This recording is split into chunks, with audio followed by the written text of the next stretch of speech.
é o Evangelho de Carreirinha. Hoje para nós, Lucas capítulo 7.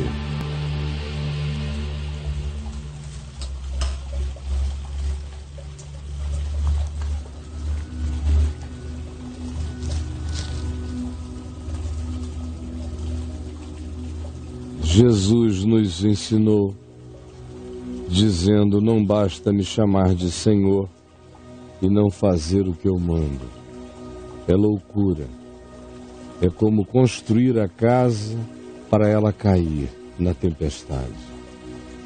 Tendo Jesus concluído todas essas palavras dirigidas ao povo, entrou na cidade de Cafarnaum.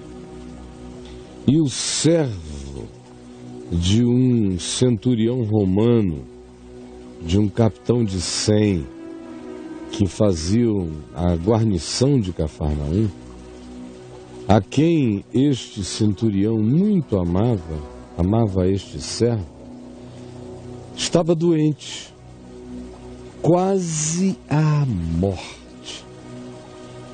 Tendo ouvido o centurião falar a respeito de Jesus, enviou-lhe alguns anciãos dos judeus, pedindo-lhe que viesse curar o seu servo. Estes, os anciãos dos judeus, anciãos, gente boa, que tinham uma relação humana com o centurião e que também criam e admitiam e viam o que Jesus fazia, chegando-se a Jesus, com instância, lhe suplicaram, em nome do centurião, conduído pelo seu servo à morte, dizendo a Jesus: por favor, Senhor, vem. Ele, o centurião, é digno de que lhe faças isto. Ele é digno de que lhe faças isto. Porque é amigo do nosso povo. Ele é um homem bom, gentil, generoso, justo. E ele mesmo nos edificou esta sinagoga, botou os contingentes romanos para construírem esta sinagoga. Então Jesus foi com eles, com os anciãos do povo que lhe trouxeram esse pedido. E já perto da casa, o centurião enviou-lhe amigos.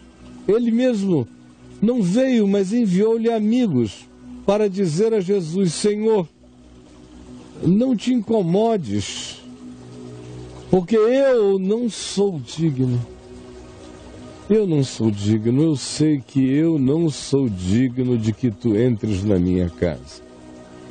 Eu trato esse povo bem, com toda a dignidade humana, mas eu sei quem eu sou e sei quem tu és. Eu não sou digno de que tu entres em minha casa.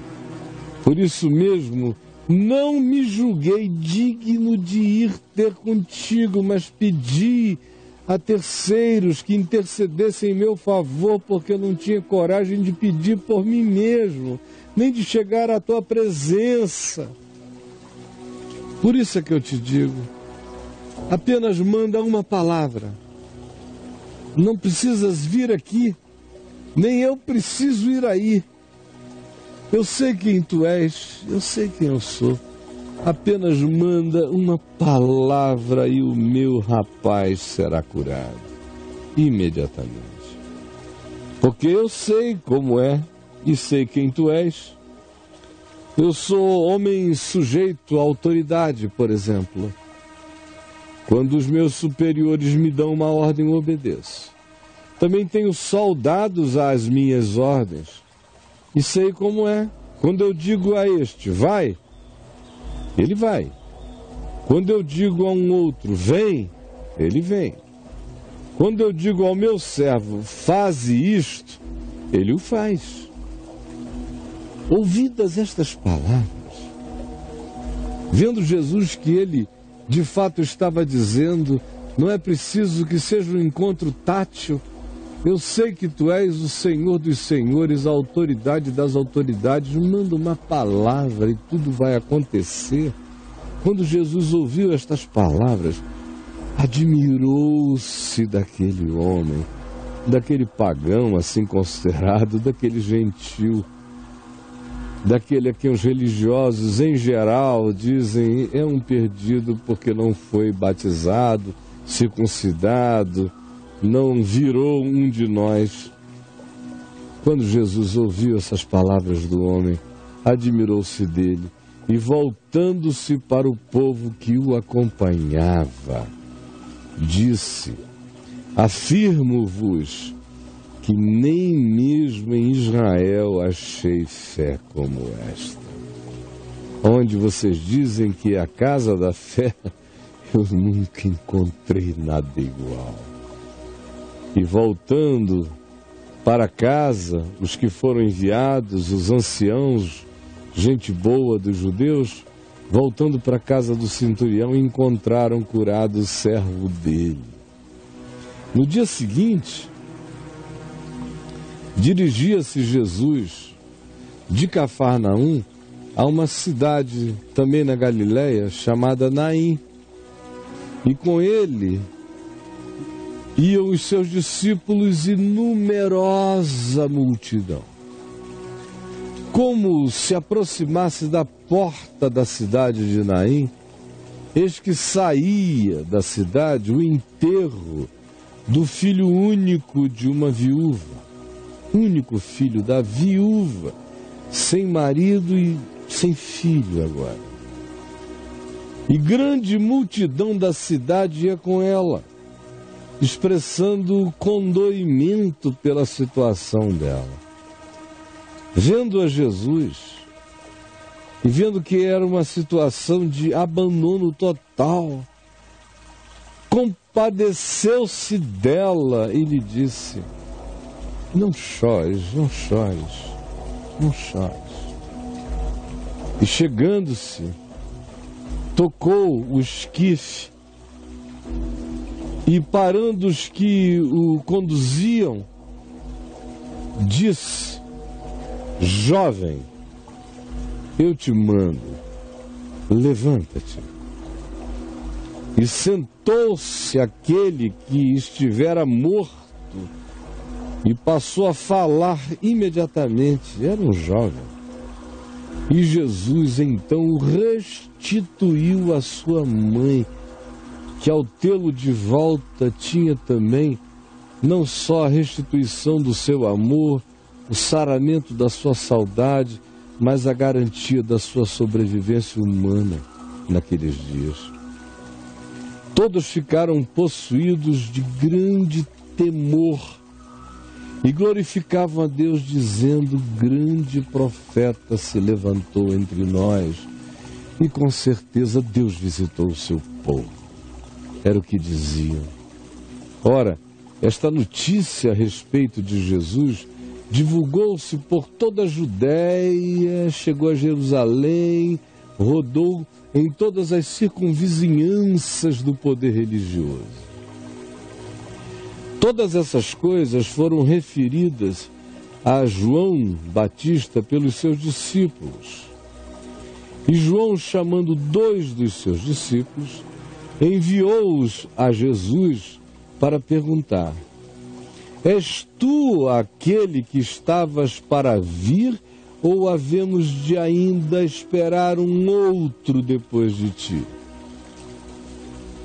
Quando os homens de João Batista chegaram a Jesus, disseram: João o Batista enviou-nos para te perguntar. João Batista era primo de Jesus: és tu aquele que estavas para vir, ou esperaremos ainda um outro depois de ti? Naquela mesma hora, curou Jesus muitos de moléstias diversas, de flagelos variados, de espíritos malignos, e deu vista a muitos cegos imediatamente. Então Jesus lhes respondeu, fez isso para dar uma resposta, dizendo: ide agora e anunciai a João o que vistes e ouvistes. Ele vai entender a Escritura se cumprindo. Quando vocês disserem a ele o que vocês viram, ele vai se lembrar de Isaías, capítulo 35, versos 5 e 6, da promessa profética acerca do Messias. Portanto, digam a ele isto: os cegos veem, os coxos andam, os leprosos são purificados, os surdos ouvem, os mortos são ressuscitados, e aos pobres anuncia-se-lhes o Evangelho. E bem-aventurado é aquele que não achar em mim motivo de tropeço. Tendo-se retirado os mensageiros de João Batista, os dois homens, passou Jesus a dizer ao povo todo o seguinte a respeito de João Batista: que saístes a ver no deserto? Um caniço agitado pelo vento? Que saístes a ver no deserto?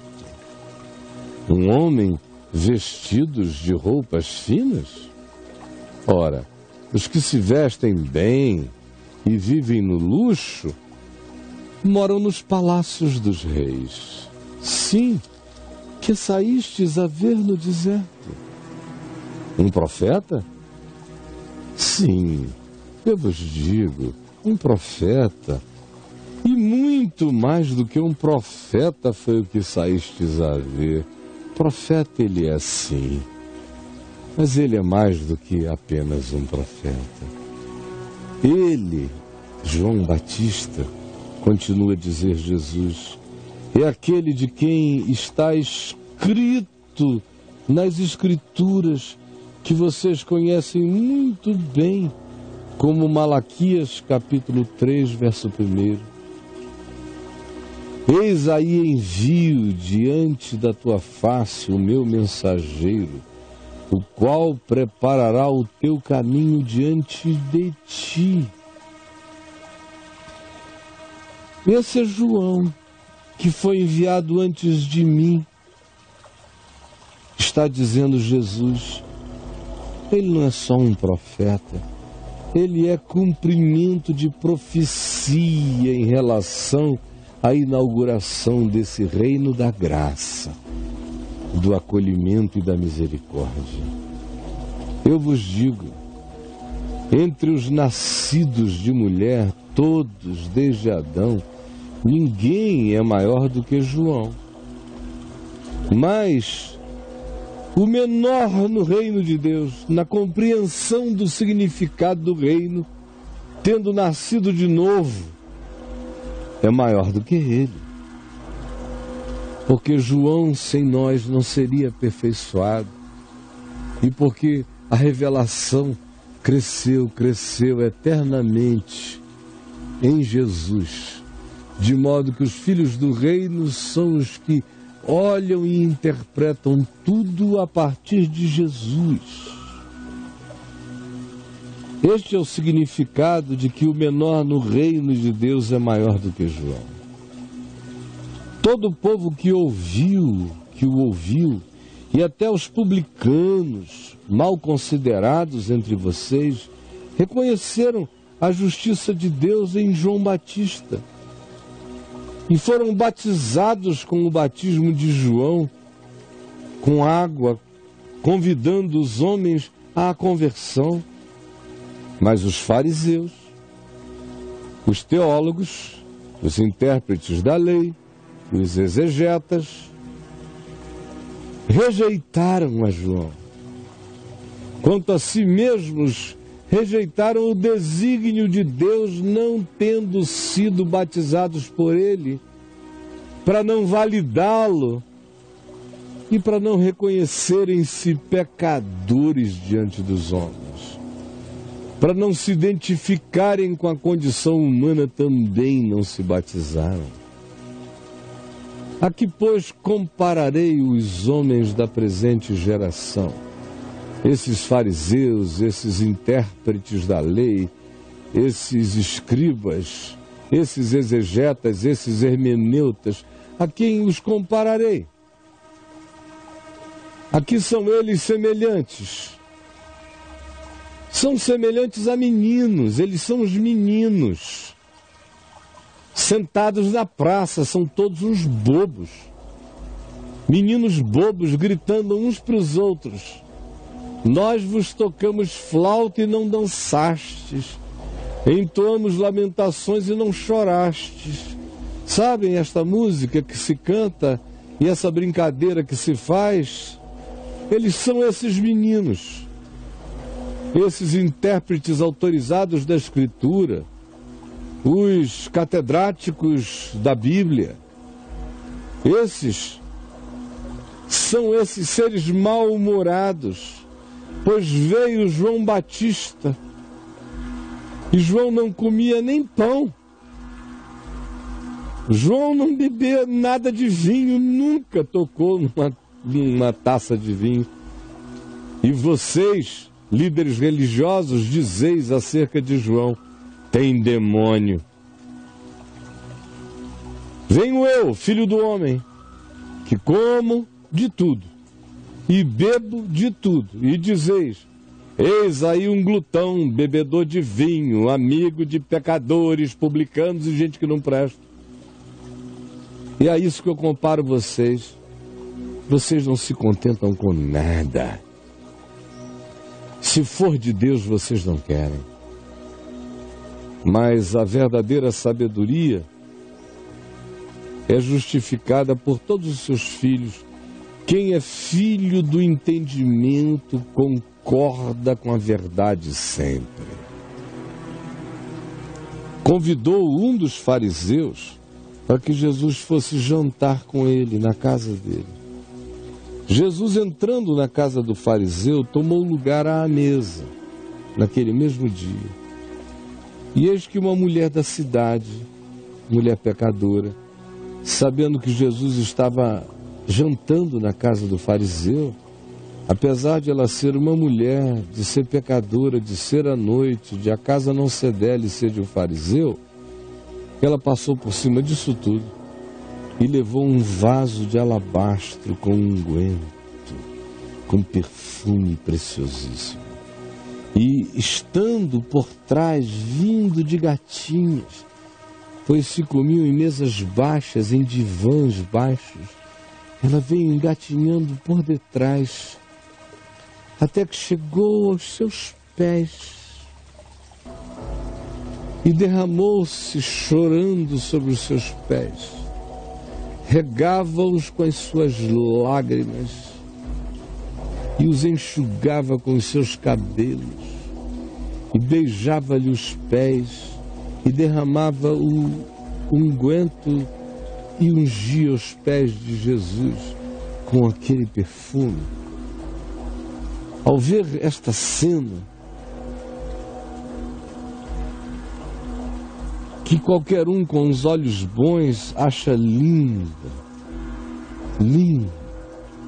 uma fotografia extraordinária aos sentidos.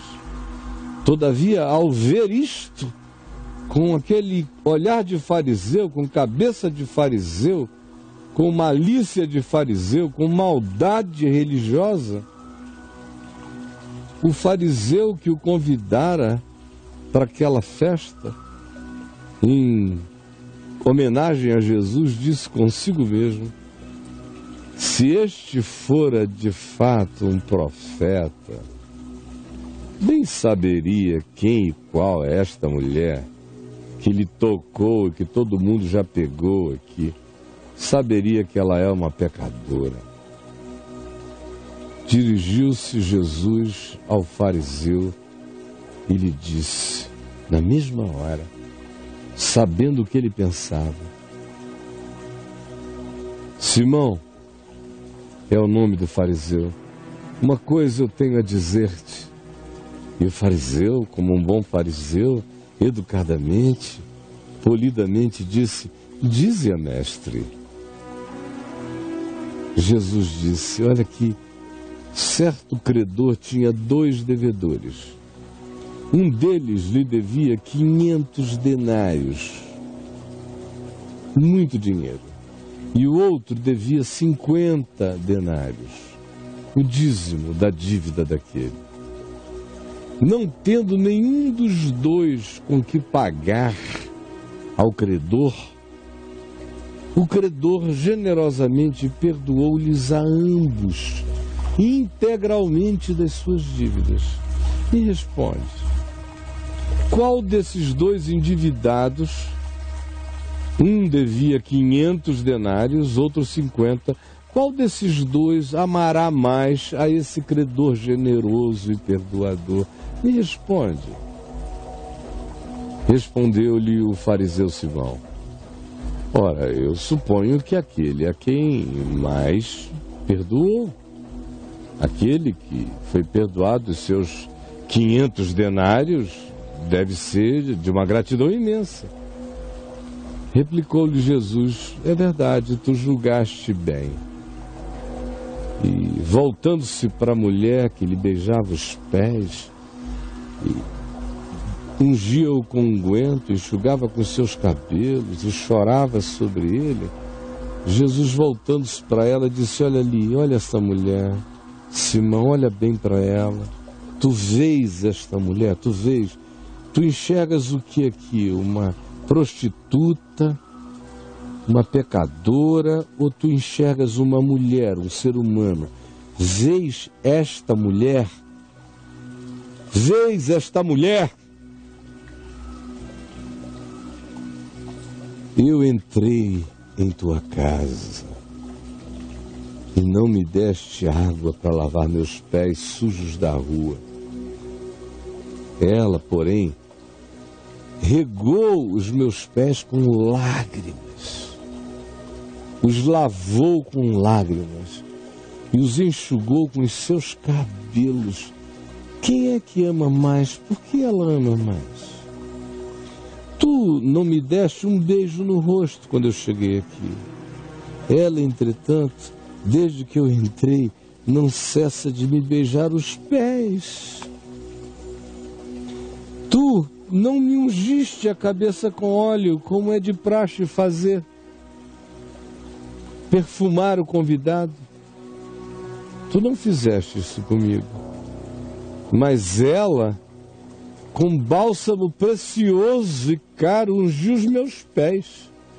Por isso eu te digo, Simão, perdoados são os seus muitos pecados, porque ela muito amou. E ela muito amou porque ela também entendeu que os seus pecados tinham sido perdoados. Mas aquele a quem pouco se perdoa, aquele que pensa que foi perdoado de pouco, esse pouco ama. Mas aquele que sabe que foi perdoado de muito, esse muito ama. Por isso ela me ama como me ama, e tu és apenas gentil para comigo. E ainda cheio de juízos sobre o próximo e sobre eu mesmo. Então disse Jesus à mulher: minha filha, perdoados são todos os teus pecados. Ora, os que estavam com Jesus à mesa começaram a dizer entre si: quem é este que até perdoa pecados? Mas Jesus apenas disse à mulher: a tua fé te salvou, minha filha. A tua fé te salvou. Vai-te em paz. Este é o Evangelho de Carreirinho, para mim e para você no dia de hoje.